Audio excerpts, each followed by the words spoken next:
And that was Moore Esquivel doing a number on Billy Strayhorn's Take the A Train, which was not a steam train at all. But you'll find out more about Billy Strayhorn's music because he's being featured on Divertimento on Mondays through the month of April.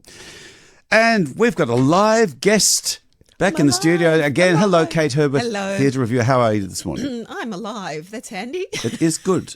Good to see you. Now, we've been swamped with comedy festival things, and what else have you been looking at some of that, and what else? Well, I wanted to look at the children's offerings in the comedy festival, shows for kids, and because kids shows are generally comic.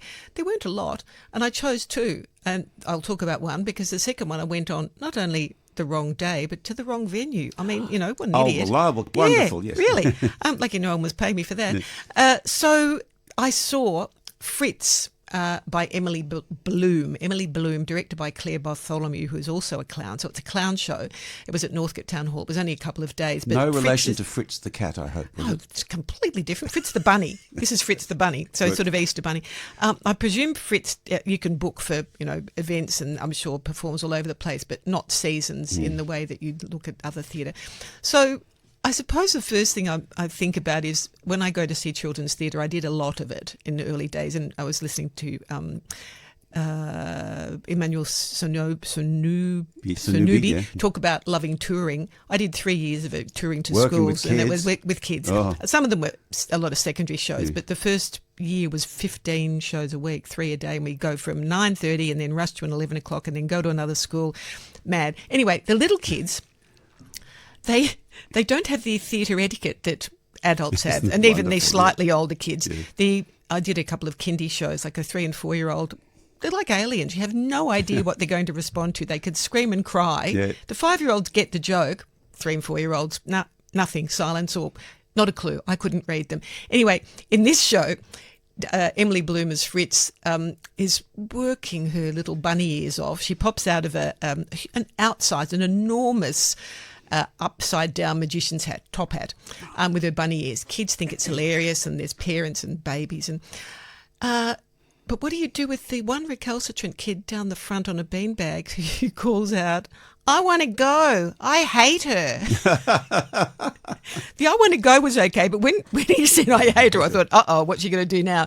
She kept flicking her eyes sideways and hoping he'd shut up. So what you do with a kid, and what Emily Bloom as Fritz does, is brings him on stage, hauls him on stage, well, doesn't haul him, invites him, you want to come on, puts bunny ears on him, puts him into the act, makes him the magician's assistant, because Fritz is being a bad magician, and makes him the centre of attention.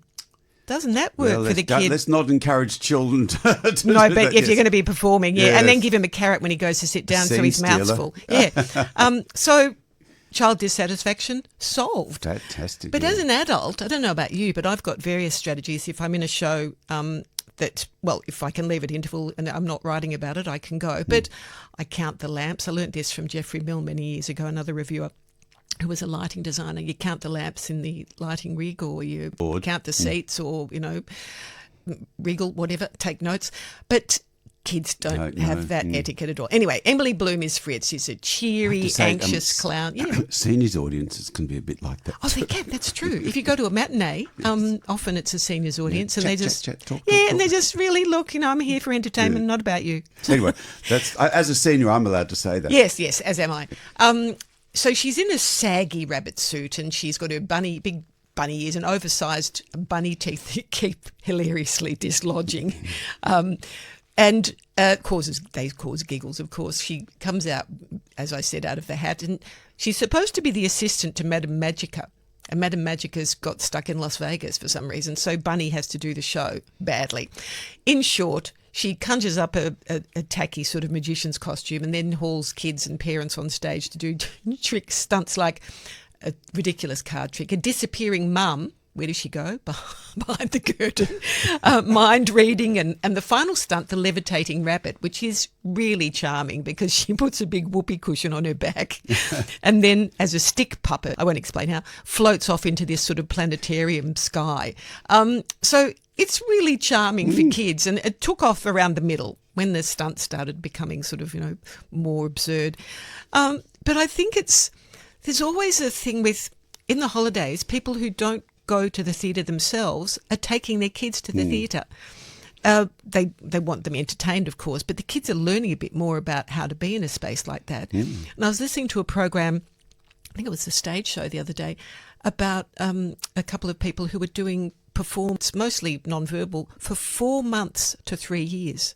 Then they do 4 years, 4 months, and it's all sort of visual. Children have that sort of the eyes dart around, the attention span of an ant. Goldfish, Goldfish, exactly. But it really varied, a lot of years of it in those early days, and the costumes help. Work, yeah. It was really hard work, and I had friends who were clowns. One who was did private party shows, and I remember him saying they would mob him and hang off him. They didn't recognise he was human. So they were sort of hanging off him, climbing up him, and essentially pushing him to the ground. Little kids. And they get a bit hysterical. And the sugar at the parties doesn't help either.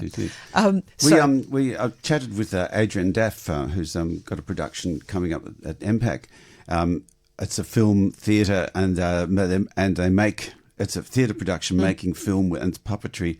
And we talked about the magic of revealing the mechanics of what's going on and how that really engages people. It does, in a bigger way. And I suppose kids love that too, to see what's going on and why it's working. They don't need to be fooled even. Yeah, so they can follow the story as they do with their imaginative play, but they also recognise the stuff that's made up. Like my niece, when I was doing a kids show years ago, the character on stage with us was holding a cup, and it was a plastic cup she was drinking water from, and my niece was about 4 or 5, and she said, "There's nothing in it." That was the magic of that moment for her. They're gone, yes. So, we're going to go. Carry on? Yeah, carry on. Yes, please. Let's skip to a grown-up show that's about laughter as well. But this is it's called Present Laughter. This is an old Coward play. Right, yes. And this is the National Theatre at Home that I've talked about before.